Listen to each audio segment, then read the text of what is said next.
You know, it feels like we're diving into a realm of, well, pure fiction today.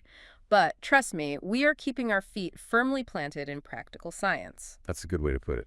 Welcome back to the deep dive. We are exploring the concept of mind reading, but definitely not in the mystical crystal ball sense. That's right. We are deep diving into the framework from Henrik Fexeus in his book, The Art of Reading Minds. He just strips away all the fantasy. And reframes it as a practical, observable skill. Exactly. And the mission here really is to gain an understanding of other people's mental processes just by observing their physical reactions, their features. It's about taking a natural, often subconscious ability that we all have. And just sharpening it, making it conscious. Right. And it all starts with challenging what Fexeus calls Descartes' big mistake. Ah, the old mind-body separation. The idea that the body and the soul, or the mind, are two totally separate things. If you believe that, you fundamentally misunderstand how people work. Because all the modern neuroscience shows they are completely interconnected. Every single thought, every little emotional flicker. It immediately triggers a response, an electrochemical or physical response in your body. And it works the other way too, right? If you force yourself to stand up straight, you actually start to feel more confident. You can change your mental state with your body. The connection is total. And that's why this is so vital for you to understand. If we get this link, we get the core communication problem. Which is that most of what we're saying isn't in our words. Not at all. We're talking upwards of 90% of information is conveyed non-verbally, unconsciously. So if you're only listening to the words, you are just missing the entire conversation. You're inviting mixed messages, you're inviting misunderstanding into your life constantly. So our goal today is to really pull apart the tools you need to consciously decode all those wordless signals. And we have to start at the foundation, right? How you connect with people in the first place. That foundation is rapport. It is, the absolute prerequisite for any meaningful communication or influence or interaction. It sounds so obvious, but I think a lot of people just skip right over how critical it is. What happens if you try to communicate without it? You fail. It's that simple.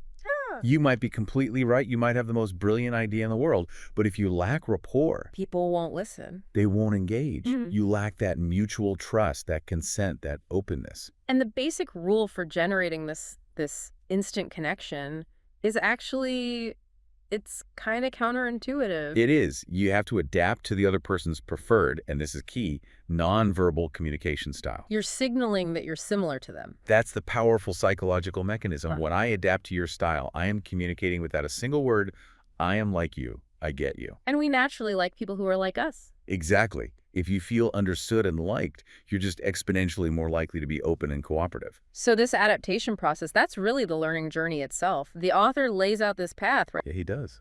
You start in what he calls unconscious ignorance. You don't even know the skill exists. Then you move to conscious knowledge, which is when you're trying it, but it's probably awkward and you have to really focus. Right. And the goal, the ultimate goal, is to push these methods into unconscious knowledge. So you're just doing it automatically. It takes no mental effort. To get to that unconscious automatic stage, the main technique is matching and mirroring. Okay, so what's the difference? Matching versus mirroring. So matching is directly replicating someone's movements. They lean back, you lean back. Mirroring, though, that's mimicking the opposite movement, like you're a reflection in a mirror. So if they gesture with their left hand, I might subtly respond with my right. You got it. The big challenge here, and I think this is what everyone worries about, is how do you do this without looking like a ridiculous parrot? That is the subtlety requirement. If you mimic someone immediately, or if you copy these huge, obvious movements, you're busted. It's creepy. So what's the trick? Focus on rhythm, on breath, on micro movements. If someone's tapping their finger really fast, don't copy the tap. Match the underlying tempo in some other way. Oh. You can also delay the match. 30 to 60 seconds, they cross their legs now. You shift your posture a little bit later. Focus on the quality of their movement, not the exact pose. That makes it feel much more achievable. It's more about energy than just position. And this matching goes beyond the physical, right? It extends to your voice. Oh, absolutely. Vocal adaptation, the tone, the melody, and especially the tempo. And this links into their sensory style, which I know we'll get into. Yes, directly. People who are highly visual, for instance, they tend to speak very quickly. They're trying to describe a picture in their head. They're racing to get it out. Whereas kinesthetic or auditory people, they generally have a slower, more measured tempo. If you can match their tempo, you instantly signal We're on the same wavelength. And before we move on from rapport, we have to touch on these two really powerful conversational strategies for building agreement, even when you disagree.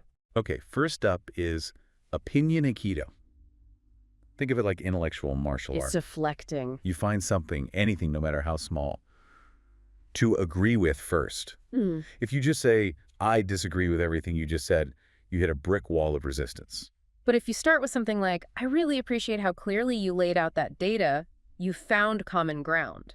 Now it feels collaborative, not like a fight. And its powerful cousin, opinion kung fu, which is just replacing but with and. Such a simple word change, but it transforms the entire interaction. If I say, that was a great proposal, but we don't have the budget, I just negated everything positive I said. Wiped it out. Yeah. But if you say, that was a great proposal, and we also need to consider the current budget constraints. You're connecting the ideas. The second thought doesn't erase the first. It just adds to it. It keeps the conversation moving forward. It keeps the dialogue flowing. It's an amazing technique. Okay, so we've built the bridge of rapport. Now let's talk about how to read the traffic that's crossing it. We need to move from matching to, well, pure decoding. And we start with a really fascinating premise, which is that thinking is sensory. Meaning what exactly? When you think, you're either recalling a past experience or you're creating a new one. But you're always using your five senses to do it. The book has this great little exercise to prove the point. The lemon one. It's brilliant. Yeah, if you just vividly close your eyes and imagine biting into a super sour, fresh lemon, Yeah. your body actually reacts. You start to salivate, maybe your face puckers up a bit. Your brain really struggles to tell the difference between that vivid sensory recreation and the real thing. So thinking isn't this abstract thing. It's a physical, sensory event. And because of that sensory link, we can observe physical signs that correlate to what's happening in someone's mind. This is where we get into the EAC model. Eye accessing cues. Exactly. Observing the direction of someone's eye movements correlates directly with the type of thought process they're having. This sounds really complex, but it's actually incredibly systematic once you get the hang of it. So generally speaking, if someone's eyes move up and to their right They're visually constructing something. They're creating an image. and up and to their left. That's visually remembering an image that's already there. Okay, what about straight across? Level. Level to their right is audibly constructing a sound, making it up. Level to their left is audibly remembering a sound, like a line from a song. And then there's looking down. Looking down often signals internal dialogue or kinesthetic processing, so they're accessing a feeling or a physical sensation. So if I asked you, what would your house look like if it were painted neon green? I'd probably look up and to my right. I'm Uh-huh. visually constructing that. It doesn't exist. Correct. And this is how you start to figure out an individual's preference. Some people are just really visual thinkers, others are auditory, some are kinesthetic. And this has an immediate practical application. Sensory language. Yes. If you figure out that I'm a heavily visual person, you should stop asking me, how do you feel about this plan? And instead start using phrases that match my internal world. Do you see the big picture here? Or what's your perspective on this? You're speaking the language their brain processes most efficiently. The message just lands so much better. It improves clarity and connection like you wouldn't believe. Okay, let's pivot to the part I think most people find the most compelling. Recognizing when communication breaks down, or what we'd call lie detection. Right. So the book explains that a lie is basically an attempt to control three messages at once. The words, the emotion, and the body language. And because that is so neurologically demanding, the true emotion almost always leaks out unconsciously. These contradictory unconscious signs. That's what we call leakage. And leakage cues are often these involuntary physical reactions. Yeah, things controlled by the autonomic nervous system. Exactly.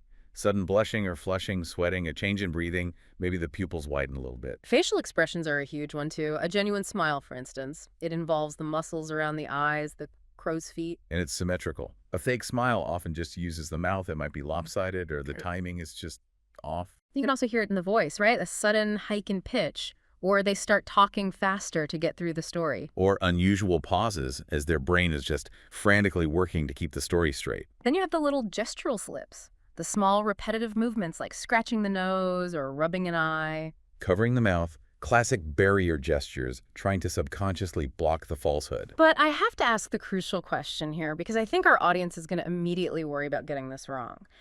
How do I reliably separate, say, general anxiety from an intentional lie? Most people fidget when they're stressed. That is a critical distinction, and the source is adamant about this. Context is everything. You cannot treat any single sign in isolation. So fidgeting in a job interview is normal. It's contextually normal. It means anxiety about performance. Yeah. Fidgeting wildly when asked a simple, innocuous question like where you were last Tuesday at 3 p.m., that's a contextual anomaly. That's a red flag. So the key isn't the sign itself, it's the shift. A sign of leakage has to contradict the verbal message and the established emotional context. That's it. If someone is visibly distraught, crying, telling a sad story, everything is congruent.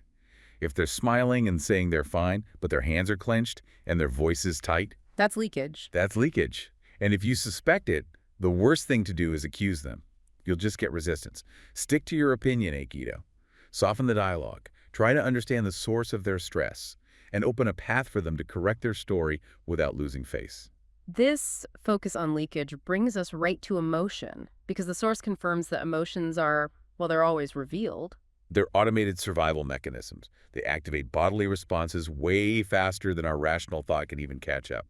We feel the physical reaction before we consciously label the emotion. And thanks to the work of psychologists like Paul Ekman, we know there are 7 universal emotions. Surprise, sadness, anger, fear, disgust, contempt, and joy.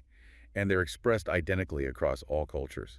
And those true feelings are often revealed in what he calls micro expressions. Right, these incredibly brief, involuntary facial shifts, we're talking a fraction of a second. It's the true feeling that flashes across the face before the person can consciously suppress it or put on their social mask. But let's reinforce that context rule one more time. The microexpression reveals the feeling, but it does not reveal the cause. Right. I might see a flash of fear on your face, but I don't know if you're afraid of my question or afraid because the coffee pot just exploded behind me. Exactly. Misinterpretations happen when we assume the cause without looking at the whole picture. Understanding this emotional link lets us talk about a really potent technique for subtle influence: anchoring. Anchoring emotional states. An anchor is a stimulus. It could be a sight, a sound, a specific touch that gets inextricably linked to a specific emotional state. The classic example is movie music. The theme from Jaws is a cultural anchor that instantly triggers apprehension. And the book explains that you can actually plant these anchors intentionally. So how does that work in a real interaction? You have to introduce a unique, specific stimulus at the peak of a strong emotional state. Let's say you want to anchor positivity for a client. When they're at their most confident, maybe after closing a big deal, Okay. you might lightly tap your pen exactly 3 times on the table, or use a very specific hand gesture that you don't normally use. So you're linking that unusual stimulus to that intense positive feeling. Precisely. You do this a few times, the link solidifies. Later, when you need them to access that confident state, maybe before a tough negotiation, you discreetly repeat the stimulus. And it helps them unconsciously trigger that anchored emotional state. It does.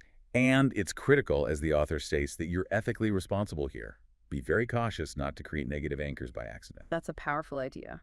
Okay, finally, let's look at influencing the unconscious mind, just with language, specifically by avoiding negations. This is so simple, but so profound. Yeah. The unconscious mind fundamentally does not filter the word not. Right. If I tell you, do not think about a pink elephant.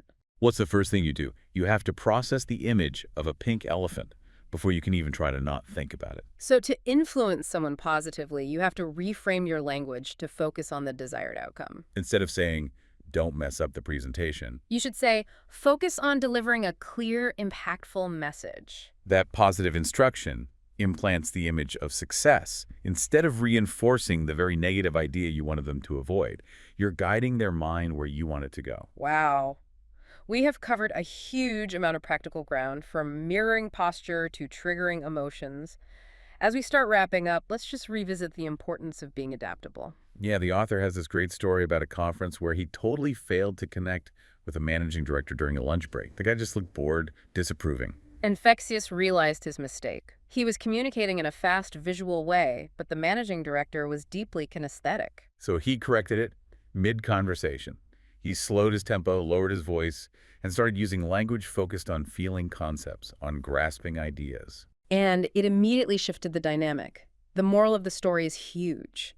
It's never too late to establish rapport, even if you mess up the beginning. That really is the payoff. Armed with this whole toolbox rapport, sensory decoding, microexpressions anchoring, you can, within seconds, glean these significant insights about a person. Their emotional state, their interests, their preferred communication style. You can know how a person functions much more quickly than many of their closest friends and family do. And of course, these skills can be used for fun demonstrations too. The book mentions predicting thoughts or guessing a hidden object. Yeah, those party tricks are just really focused applications of the eye-accessing cues we talked about, or they rely on what are called ideomotor responses. What are those? They're unconscious muscular reactions, tiny, undetectable muscle movements that happen automatically in response to a thought. It's often used with things like pendulums to prove that mind-body connection. It's just subtle, pure physical leakage. So when we put it all together, what does this mean for your ability to just navigate the world? The final key takeaway is that true mind reading isn't magic. It's just systematically enhancing your awareness. By practicing these observational skills, you reduce social friction, you improve clarity, and you just move through life with more authentic and constructive interactions. Okay, now for the provocative thought to carry with you today. Since we are constantly giving off multiple messages, our words, our posture, our tempo, how often are your words and your nonverbal communication unintentionally sending conflicting mixed messages about what you truly feel and intend? We'd encourage you to start practicing this conscious observation today. Pick something simple. Watch people in a cafe or even characters on a TV show, and just try to consciously identify their body language, their IQs, and the sensory language they prefer.